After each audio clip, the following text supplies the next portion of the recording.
Nagawa mo na lahat ang best mo sa pag-prepare ng lesson plan para sa inyong teaching demonstration? Well, ngayon naman ay bibigyan ko kayo ng practical tips para sa actual teaching demonstration. Ang mga tips na ibabahagi ko ay hindi lamang tuwing classroom observation pwedeng gamitin, kundi maaari mo ring i-apply sa araw-araw na pagtuturo. Tara na!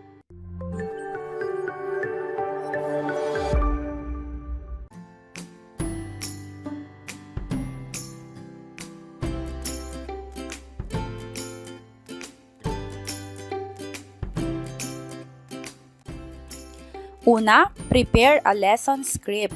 Kung bago ka pa lang o medyo kinakabahan, mabuting gumawa ng complete lesson script mula simula hanggang dulo ng inyong daily lesson plan. Makakatulong ito para manatiling organized at confident sa iyong pagtuturo. At higit sa lahat, makikita mo na rin kung sakto ang oras mo sa loob ng isang oras o di naman kaya ay 45 minutes kung yun ang schedule mo. Ikalawa, enhance your PowerPoint presentation with interactive features and a timer. Bukod sa mga instructional materials tulad ng text copies, worksheets, and printed images, bigyang diin natin ang paggamit ng PowerPoint upang ipakita na kaya nating i-maximize ang ICT para mas maging epektibo at makabago ang pagtuturo. Para dito, siguraduhin hindi lang ordinaryong slides ang nasa PPT. Magdagdag ng interactive content tulad ng hyperlink questions na may lalabas na tama o mali batay sa sagot ng mga mag-aaral. Dagdagan din ito ng timer para masunod ang itinakdang oras sa bawat gawain, lalo na kung may time limit ang activity. Kung kayang lagyan ng animated images o GIFs, yung gumagalaw na clip art o cut videos, gawin ito based sa needs ng lesson mo. Sa ganitong paraan, nagkakaroon ng mas dynamic at engaging na presentation na hindi lamang nakakatulong sa pagkatuto ng mga mag-aaral kundi nagbibigay ng positibong impresyon sa mga tagamasid o raters. Ikatlo, prepare follow-up questions. Mahalaga ang questioning technique sa epektibong pagtuturo. Kapag hindi makasagot ang mga mag-aaral, magbigay ng suporta upang ma-guide ang mga bata sa tamang sagot o kaya naman maipaliwanag ang tanong para lalo nila itong maintindihan at mabigyan nila ng magandang kasagutan. Huwag nating sagutin ang sarili nating tanong. Gamitin ang paraphrasing o magbigay ng real-life situations upang ma-lead ang mga mag-aaral sa tamang sagot. Iwasan ang sunod-sunod na tanong na answerable by yes or no tulad ng naiintindihan ba ninyo? Nagustuhan ba ninyo? Nag-enjoy ba kayo? Sa halip magtanong ng open-ended questions katulad ng ano ang paborito mong bahagi ng binasa natin? Ano ang hindi mo naintindihan? Ano ang masasabi mo tungkol sa konsepto? Ikaapat, start with a jolly tone. Simulan ang klase ng may positibong enerhiya. Ikaw ang best instructional material sa loob ng classroom, kaya dapat kang nakangiti at masigla upang mahawa ang iyong mga mag-aaral. Maging dynamic, gumalaw, lumapit sa mga bata at ipakita ang excitement sa iyong pagtuturo. Iwanan muna ang personal na problema. Panatilihin ang friendly atmosphere upang maging komportable ang mga mag-aaral sa iyo. Ikalima, don't forget your preliminaries. Mahalaga ang preliminaries upang maayos na mai-set up ang klase. Kahit wala sa mismong objectives, huwag kalimutan ang panalangin, house rules, pag-aayos ng upuan at silid-aralan, pag-check ng attendance, kumustahin ang mga mag-aaral kung kinakailangan. Ika-6, assign home groups for classroom observation or prepare grouping techniques for applicants. Para sa sarili mong klase, mag-assign ng home groups bago ang demo para hindi maubos ang oras sa pagpapangkat. Kung ikaw naman ay isang applicant, maghanda ng creative grouping techniques tulad ng colored papers sa ilalim ng upuan para sa mas mabilis na pagbuo ng grupo, gumamit ng shapes o keyword upang gawing masaya at interactive ang pagpapangkat.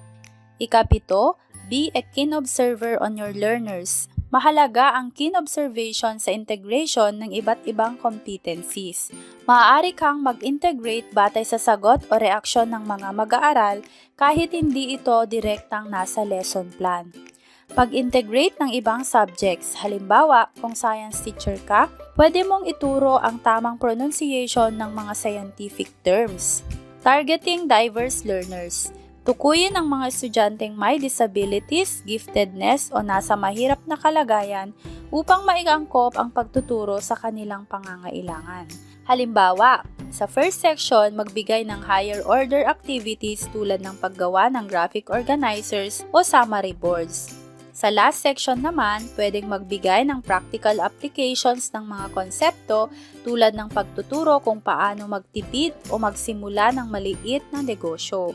Karaniwan din kasi na ang mga nasa huling sections natin ay nagmumula sa mga mahihirap na pamilya. Hindi naman sa lahat ay ganito ang pagkakataon, ngunit natatarget natin ang responsive to the learners in difficult circumstance kung meron tayong practical applications ng mga concepts. Maaari din nating ibahagi ang ating personal experiences upang magbigay ng inspirasyon sa kanila. Halimbawa, hikayatin silang magpursige sa pag-aaral upang balang araw, sila naman ang nakatayo sa harap at maging guro o kaya naman ay manggamot ng mga tao bilang isang doktor at iba pa.